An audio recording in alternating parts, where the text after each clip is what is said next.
Amém? Nós estamos no segundo domingo do tema O meu socorro vem do Senhor. Domingo passado eu trouxe em cima do Salmo 121, que de fato é o tema da mensagem durante os dias que nós formos trabalhando esse tema. E domingo passado nós demos o exemplo de quem? Daniel, um homem que foi socorrido por Deus. Mas hoje eu quero falar de uma mulher por nome Ana. Quem conhece já a história de Ana, levanta a mão para o céu. Isso me ajuda bastante, quando você conhece, porque aí você entra no rio da revelação de Deus. Amém? Abre a sua Bíblia, se você trouxe ela, em 1 Samuel capítulo 1, versículo 9 até o versículo de número 17. 1 Samuel capítulo 1, versículo 9 até o versículo de número 17. Quantos precisam de um socorro urgente aí? Levante a mão. Aleluia. Você está no lugar certo. E durante a mensagem você vai entender. Amém? Quem achou o texto, diga aleluia. Então vamos ler junto. Certa vez, quando terminou de comer e beber em Siló, estando o sacerdote Eli sentado numa cadeira, junto à entrada do santuário do Senhor, Ana se levantou e com a alma amargurada chorou muito e orou ao Senhor e fez um voto dizendo: Ó Senhor dos exércitos, se tu deres atenção à humilhação de tua serva, te lembrares de mim e não te esqueceres de tua serva, mas lhe deres um filho, então eu o dedicarei ao Senhor por todos os dias de sua vida, e o seu cabelo e a sua barba nunca serão cortados. Enquanto ela continuava a orar diante do Senhor, Eli observava sua boca. Como Ana orava silenciosamente, seus lábios se mexiam, mas não se ouvia sua voz. Então ele pensou que ela estivesse embriagada. Ele disse: Até quando você continuará embriagada? Abandone o vinho. Ana respondeu: Não se trata disso, meu senhor. Sou uma mulher muito angustiada. Não bebi vinho, nem bebida fermentada. Eu estava derramando minha alma diante do Senhor. Não julgues tua serva uma mulher vadia. Estou orando aqui até agora por causa de minha grande angústia e tristeza. Ele respondeu: Vá em paz, e que o Deus de Israel conceda a você o que você pediu. Fecha a Bíblia, fecha os olhos, vamos juntos como igreja orar. Pai, nós te louvamos pela oportunidade que tu nos concede, como família, como filhos, poder estar aqui essa noite. E diante de ti nós apresentamos com humildade e simplicidade. Sabemos que nós erramos por meio de palavras, atitudes, pensamentos. Sabemos que nós pecamos diariamente. Por isso, nesse momento, eu te peço, em meu nome, em nome da minha casa, mas também no nome de todos que aqui estão, nos perdoa nesse momento. Nos lava com teu sangue, que toda mancha, toda contrariedade contra cada um de nós que possa estar no reino do Espírito, Senhor, seja cancelada nessa hora. Leva o nosso coração e o nosso pensamento cativo ao senhorio de Cristo. Que a sonolência, a distração, que o pensamento que divaga, não venha ter acesso à mentalidade de cada um dos meus irmãos. Que todos nós possamos estar atentos à tua voz, receber o alimento que o Senhor tem preparado para essa noite. Que por meio da tua palavra e do teu Espírito, Pai, tua vontade acima da minha se estabeleça aqui mais uma vez. Coloca os teus anjos ao redor desta casa, na parte de baixo, sobre o templo, sobre a porta, e os teus anjos estejam trabalhando, Senhor, para que o teu reino se estabeleça mais uma vez, e o nome de Jesus, ele seja glorificado. Me guia, Senhor, não me deixe errar, não me deixe falhar. Eu me coloco totalmente nas tuas mãos. Quero ser a tua boca, quero ser as tuas mãos, quero ser os teus olhos, teus ouvidos, enfim, o teu corpo aqui esta noite mais uma vez. Assim oramos e te agradecemos desde agora por tudo que o Senhor já fez e ainda vai fazer no nosso meio, em nome de Jesus. Amém. Eu amo a história de Ana. Ela é uma história de superação e de fé.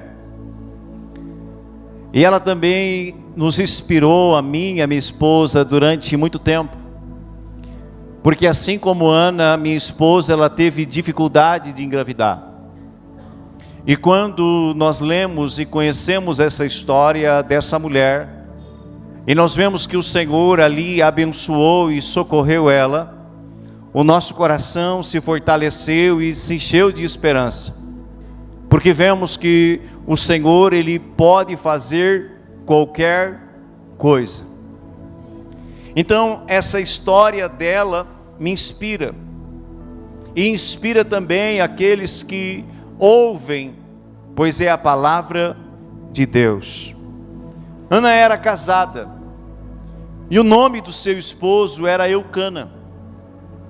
O marido dela era um marido excelente, um marido que lhe amava, que lhe honrava, que lhe cuidava, que lhe tratava com zelo, verdadeiramente como um marido precisa tratar a sua esposa. E quando você vai para a Bíblia, você vê o apóstolo Paulo falando que os maridos precisam amar e honrar as esposas, tratando elas como a parte mais frágil. E Eucana, ele amava Ana, ele honrava. Porém, Ana, ela era uma mulher que não estava podendo gerar. Ela tinha uma deficiência, ela tinha um problema. E nesse período, Eucana, ele tinha outra esposa. E esta outra esposa se chamava Penina. Porém, Penina não era estéril. Penina deu filhos a Eucana. E toda vez que elas se aproximavam, algo acontecia. Toda vez que aquelas duas mulheres estavam próximas uma da outra, algo acontecia. A Bíblia diz que Penina zombava dela, escarnecia dela, e os próprios filhos de Penina também zombavam de Ana, porque ela não conseguia gerar. E dentro do contexto da história, nessa época principalmente, toda mulher queria gerar, toda mulher queria ser mãe. A descendência do marido, o nome do marido, dependia de filhos. Então, ela se sentia acuada, com medo, angustiada, nervosa. A alma dela estava aflita, a alma dela estava desesperada com aquela situação. E essa zombaria, meus irmãos, ela aconteceu várias vezes, deixando Ana cada vez mais angustiada. Te coloca no lugar dela. Imagina você está sendo humilhado por alguém, E de tempos em tempos você encontra essa pessoa, Oscar, e essa pessoa te joga na cara algo, te fala algo que te machuca. Como você se sente? Como você ficaria? Assim estava Ana, diariamente enfrentando essa situação, e cada vez mais a alma dela ficava angustiada. Quem aqui já ficou angustiado algum dia por alguma situação? O que começa a acontecer quando nós estamos angustiados? Quais as consequências, fisicamente falando? O que acontece com uma pessoa angustiada? Ela fica triste, ela adoece, ela perde o apetite, ela não consegue dormir, a imunidade dela baixa, e enfermidades que não achariam espaço começam a entrar. Então, é terrível. A pessoa, quando tem ausência de paz, é terrível. Todo ser humano, todos, eles buscam algo chamado paz, sim ou não? Quantos gostam de ter paz aqui? A paz, ela é maravilhosa. Uau! Um ambiente de paz, uma família com paz. Ter um dia de paz não tem preço que pague. Sim ou não? Não tem preço.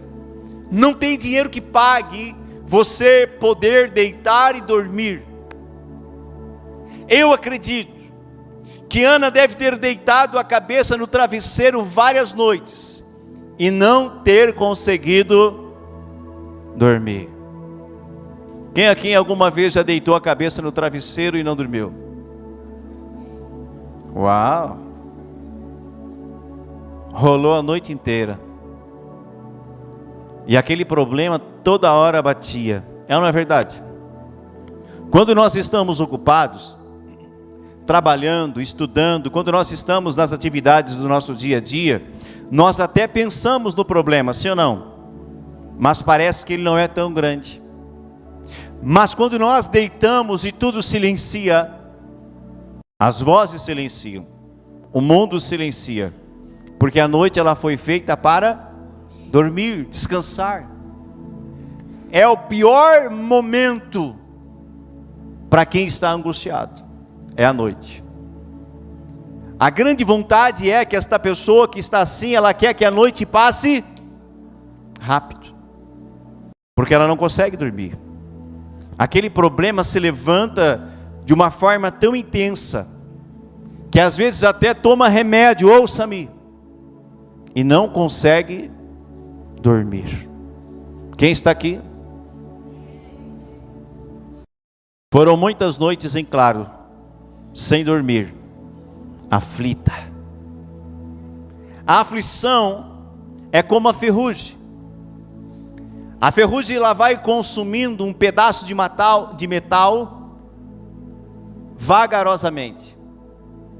Começa pequenininha, passa um tempo, você olha aquele metal que já começou a ferrujar, você vai ver que a ferrugem está tomando conta. É devagarinho. Assim estava o coração de Ana, sendo consumido vagarosamente pela aflição.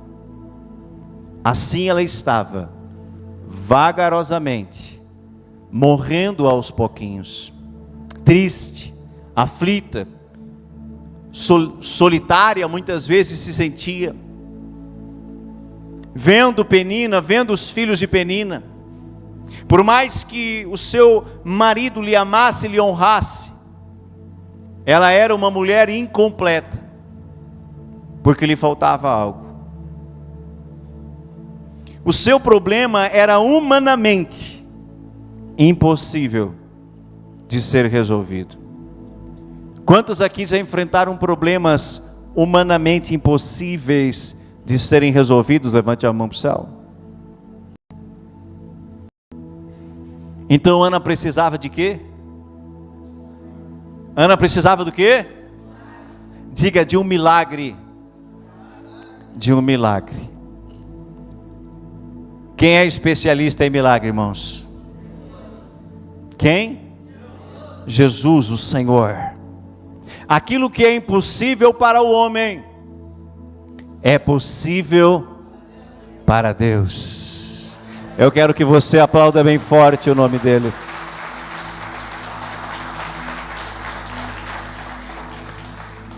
Tudo que é impossível para o homem é possível para Deus. O que Jesus disse para Marta e para Maria, irmãs de Lázaro, quando ele chegou na cidade onde já haviam sepultado aquele homem, e ele já estava 4 dias enterrado, morto, já em decomposição, pois cheirava mal. O que Jesus disse para elas? Se creres, verás a minha glória. E ele disse: removam a pedra. E ele deu um comando: Lázaro, sai para fora. E a nossa Bíblia declara que Lázaro saiu de dentro daquela caverna, que era o seu sepulcro, ainda enfaixado, mas vivo. O que é impossível para mim, o que é impossível para você, nós servimos um Deus do impossível, do sobrenatural. De onde me virá o meu socorro? O meu socorro vem dos céus, do Senhor que fez o céu e a terra. Olha para a pessoa bonita perto de você e diga para ela: há socorro para você. Se não tiver pessoa bonita aqui, olha para Esther. Quem não conhece a Esther está lá no colo da Maxideli. Aleluia. Tu pensou que ia dizer olha para mim, né? Te peguei. Agora a chapa vai esquentar. A sorte de Ana começa a mudar. A sorte dela começa a mudar. Algo aconteceu, que a sorte dela começou a mudar. Seja profeta e diga assim: vai acontecer algo, e a tua sorte vai começar a mudar. Você vai entender o caminho, você vai entender o processo, e você vai entender o resultado. Justamente a sorte dela começa a mudar, porque o socorro que ela precisava veio do Senhor. De ano em ano, redobre a atenção, de ano em ano, Eucana, Ana, Penina e os filhos de Penina precisavam ir a uma cidade por nome Siló. O que tinha em Siló? O que tinha em Siló? Diga um templo. Diga o tabernáculo. Na cidade onde eles moravam, não havia templo. Não havia um tabernáculo de adoração a Deus. E o mais próximo, aonde tinha o sacerdote, era em Siló. Então, biblicamente, uma vez por ano, no mínimo, Eugênio, toda a família que morava distante precisava ir até Siló para ali adorar a Deus. Aleluias. Para cultuar ao Senhor, para sacrificar ao Senhor. E eles sobem para Siló, no templo do Senhor. E foi ali, justamente ali, em Siló, no templo, que Ana se derramou aos pés do Senhor em oração e súplicas, e a sua sorte começou a mudar. Vou te fazer uma pergunta. Será que Deus não ouvia o clamor dela já lá na cidade onde ela morava? Sim ou não? O que você acha? Ouvia. Como que eu sei que Deus ouvia? Porque a Bíblia diz que os ouvidos do Senhor não estão fechados para ouvir o clamor dos seus filhos. Tem filhos aqui? Os ouvidos de Deus não estão fechados para que Ele não possa ouvir o clamor. E a Bíblia vai mais além, e ela vai dizer: e o braço do Senhor não é mirrado, não está encolhido, para que Ele não possa abençoar.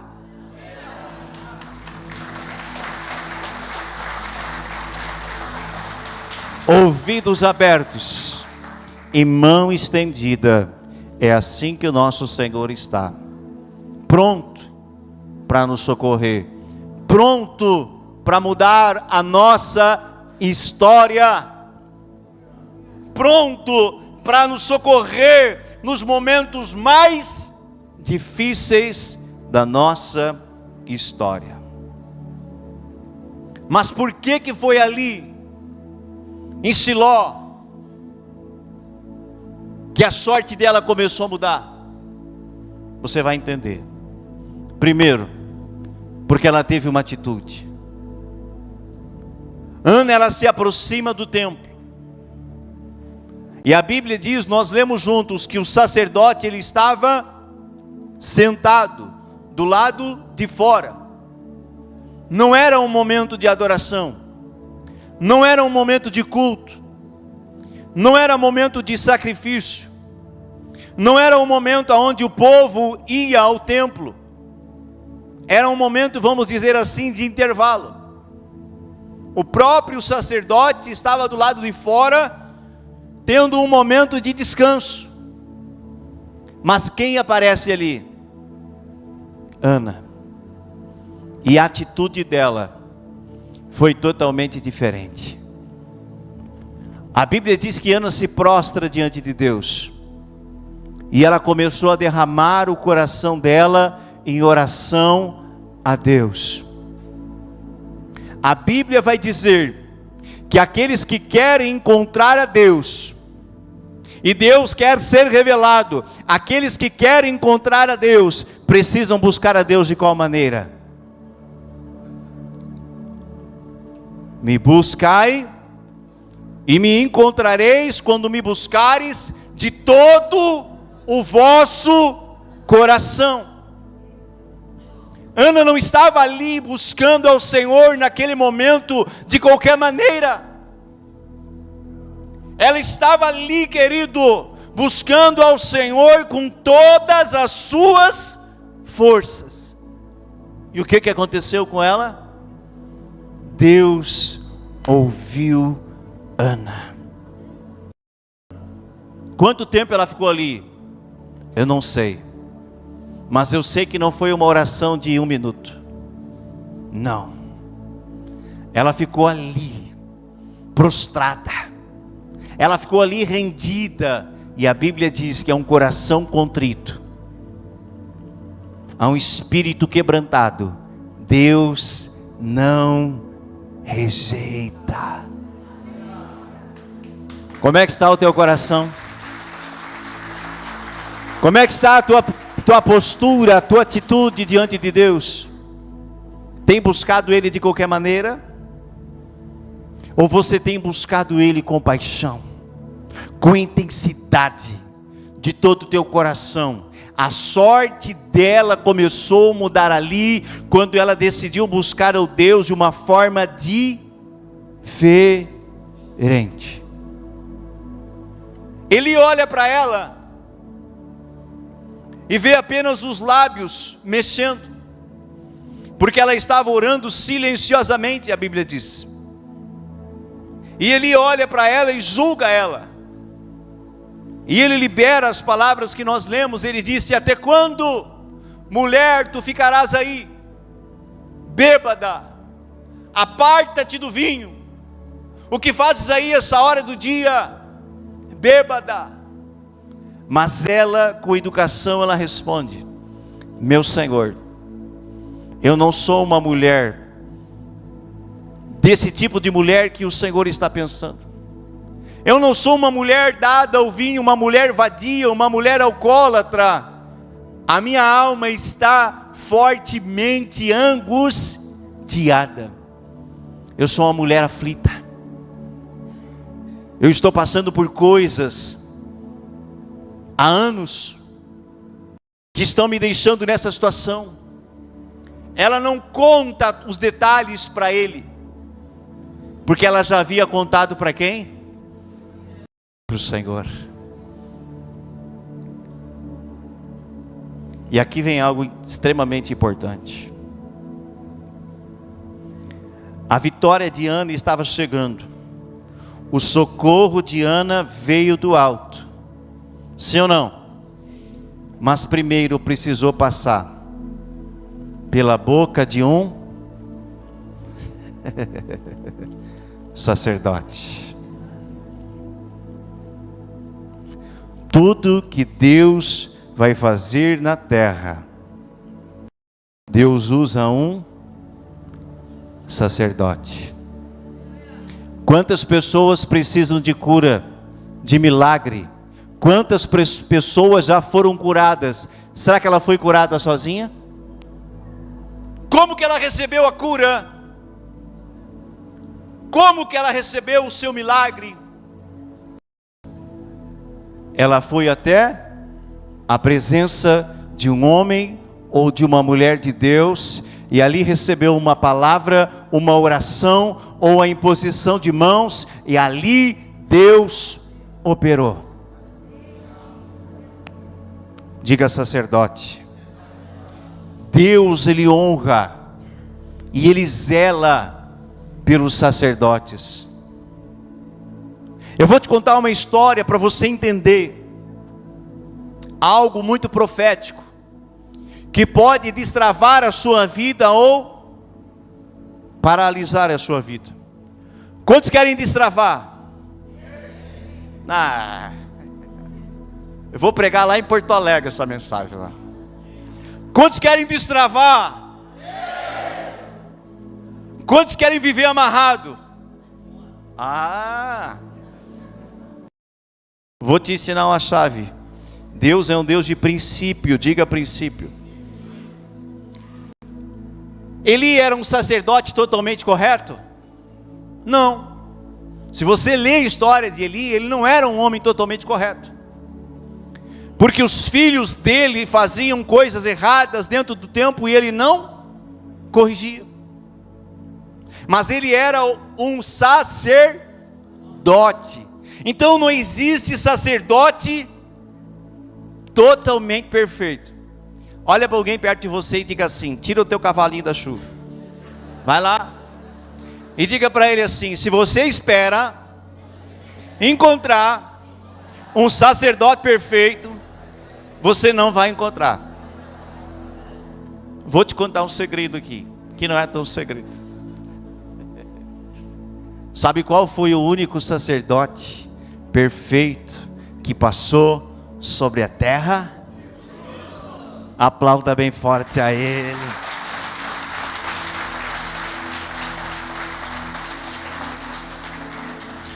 Não existe sacerdote perfeito, mas Deus é um Deus que respeita princípios. Grave isso no seu coração. A Bíblia vai dizer que a arca de Deus, que era símbolo da presença de Deus, havia sido levada nos dias do profeta, do sacerdote Eli. Deus permitiu. A arca era símbolo máximo da presença. Dentro do templo onde Moisés havia construído por ordem de Deus, havia um lugar santíssimo aonde estava a arca da aliança, e somente uma vez por ano o sacerdote entrava ali. E se ele entrasse em pecado e o povo não tivesse arrependido, ele morria ali. Então ele tinha que entrar com uma sineta amarrado no calcanhar e uma corda. Bem nesses dias do Yom Kippur, que é o dia do perdão. Se Deus não tivesse visto o arrependimento verdadeiro no coração do povo, o sacerdote morria como um sinal para o povo. Deus estava dizendo para eles: estou rejeitando vocês.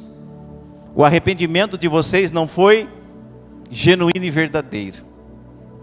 Então, nessa época, Deus permitiu que os filisteus invadissem Siló e tomassem a arca da aliança.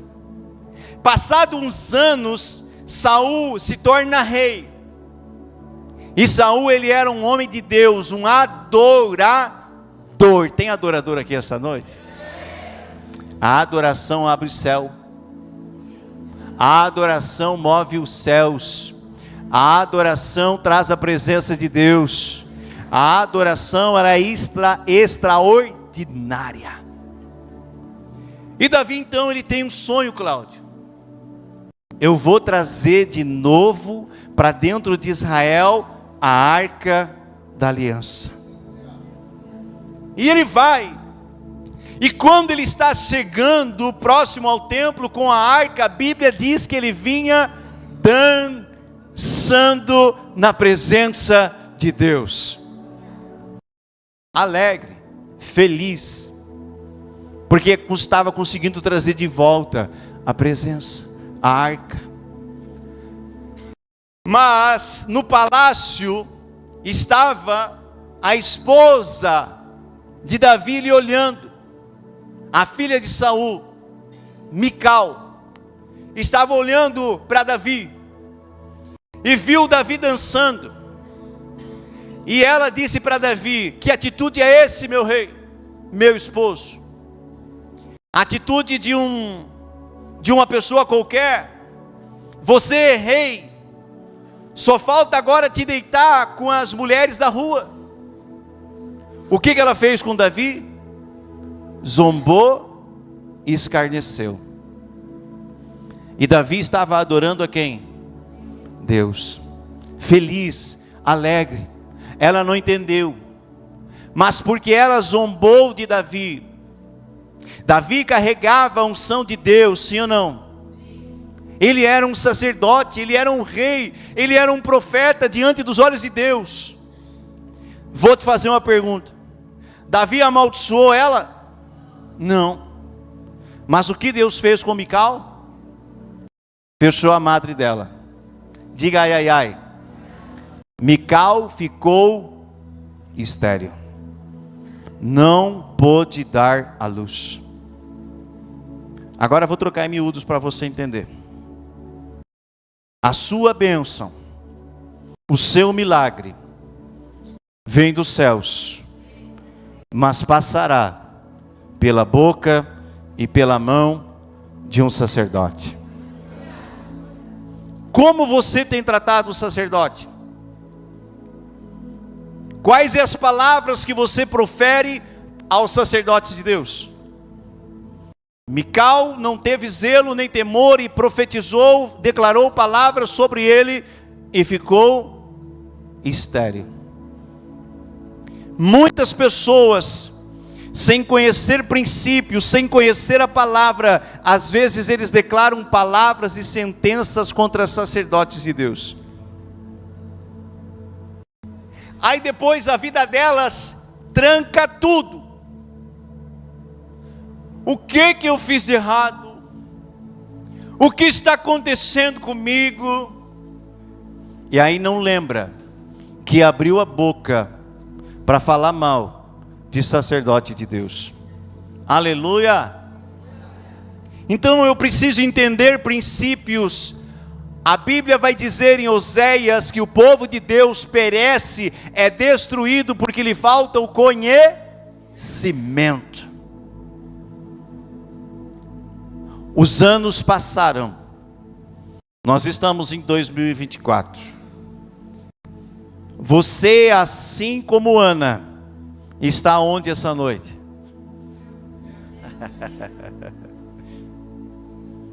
Se você tiver atitude de buscar ao Senhor de todo o teu coração, há sacerdote aqui essa noite. Há sacerdote aqui essa noite. E eu estou aqui para abençoar a sua vida. Eu quero profetizar sobre você, profetizar sobre a sua casa, profetizar sobre a sua saúde. Você pode sair da